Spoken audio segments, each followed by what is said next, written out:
Hello, I'm Tiffany Cloud. Welcome to The Storm, and thank you for watching today on WYLN TV. Both of my grandmothers and my mother instilled in me from a young age the importance of achieving, that accomplishment is the primary way to build self-esteem.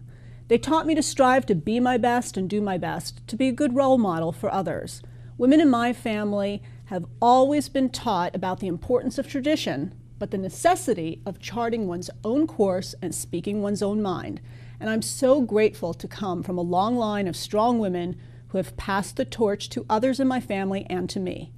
Given this background, it's natural for me to appreciate strong young ladies, and I have a very special one here today.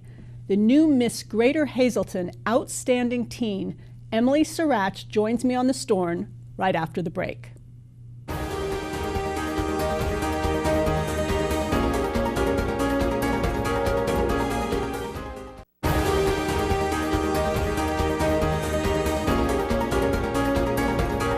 Welcome back to The Storm. I'm so pleased to be joined today by Miss Greater Hazleton Outstanding Teen, Emily Seratch. Thank you so much for joining me, Emily. Thank you for having me. Well, you look fabulous. I'm completely jealous. I was telling you and your mother before we started rolling tape that you have a sash and a crown. Yes.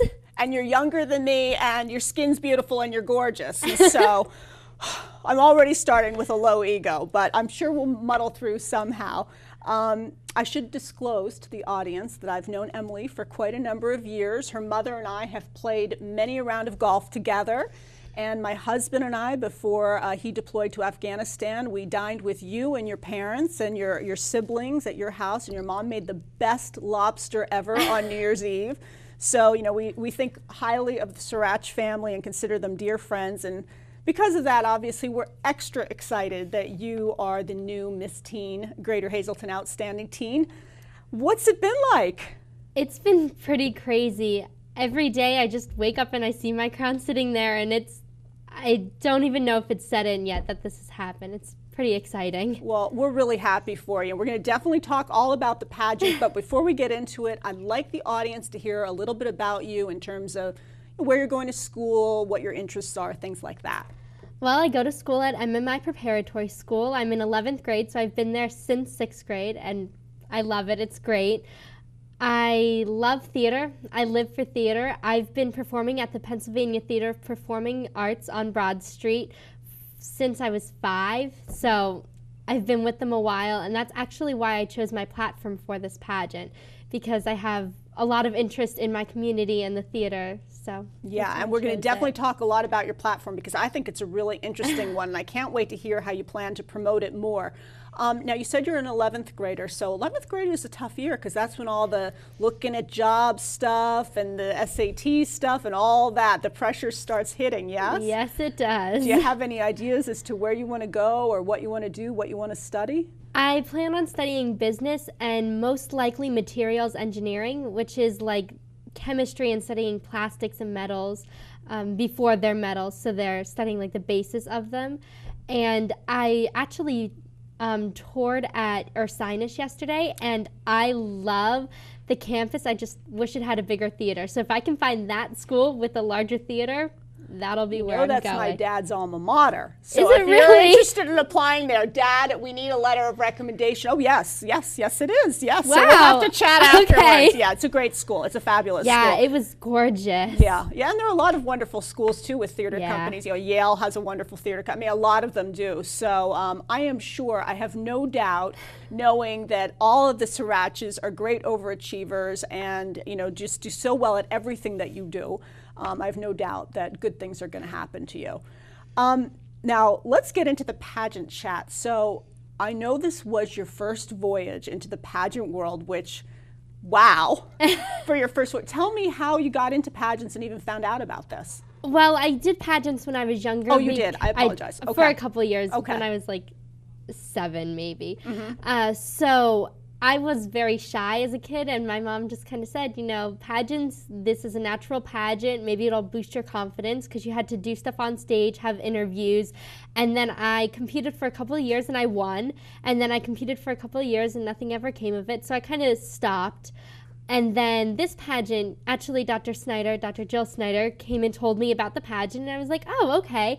And the only one close to us was Wilkes-Barre. And then a couple years later, they have one in Hazleton, and they said, we're giving college scholarships. And I said, well, going to college soon. It might be nice to try a pageant again and see how I do.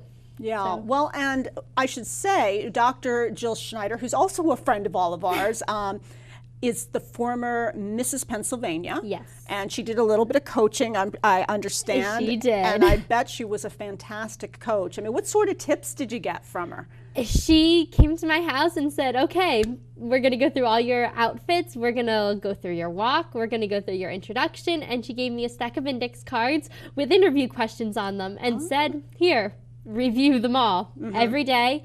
Look through the news, find out information about teens and things that are happening in your community. So that's what I did. Well, she did. Kudos, Jill. Great job coaching. I mean, really terrific. You were beautiful. You were graceful. You were eloquent. Thank you. Your talent was fantastic. In fact, let's talk about, so what are the different categories for the audience? Because I was at the pageant, so I'm talking because I know, but if you could tell the audience about the different categories that you were judged upon. So we had interview, which was, we stood in front of a panel of a couple judges, and they just went down the panel asking us questions nonstop.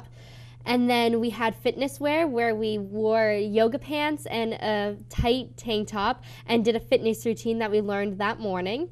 Oh, you learned it that morning? We learned it that morning. Holy, because that was a pretty long routine. It definitely was. I mean, I got a side cramp watching it from my seat. So, when we did it the first time, I didn't think I was going to make it. I did it so many times. Wow. Backstage. Oh, that's much more impressive knowing you just learned it. I thought you were going to say you were practicing it for months. No. Learned it that morning.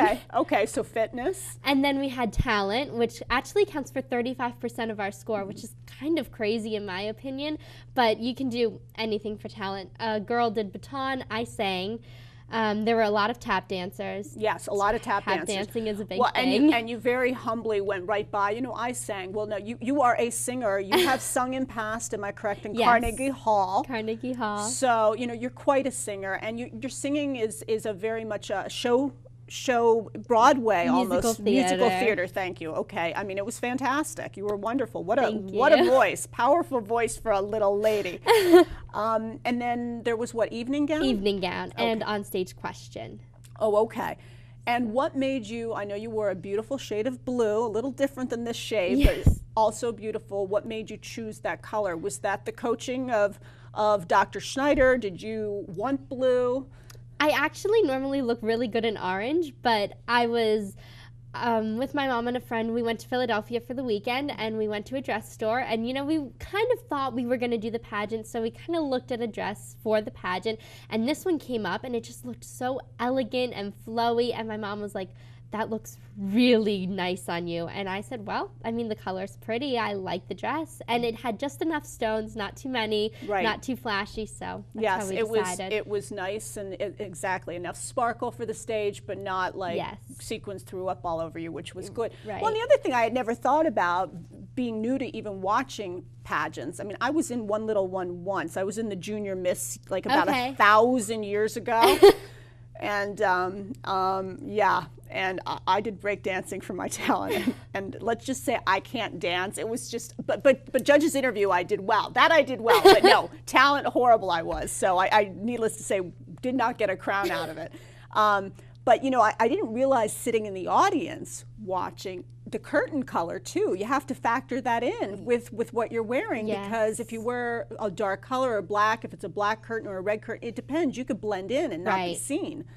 Yeah, so I mean, a lot of things to think about. Definitely. Yeah, what was the scariest part of the process? I mean, I know you're a stage person, so you probably don't get stage fright often, but what were you most nervous about? Well, every time I do something, I always have my mom there to, do my hair, check my makeup, make sure I look okay. She dropped me off at 7:45 in the morning, carried all my stuff in, and said, "Have a good time. See you later." I actually came with hot rollers, but for the state pageant, I need to do my own hot rollers. I needed to learn how to use hot rollers. I don't even know how to do that. Right. So not having her there was scary. I was sending her pictures. Does this look okay? Should I change something? Well, I think actually your mom did you a service doing that, you know, because you have to push the birdie out of the nest once in a while. And on that note, we are going to take a quick break. We will be right back on The Storm.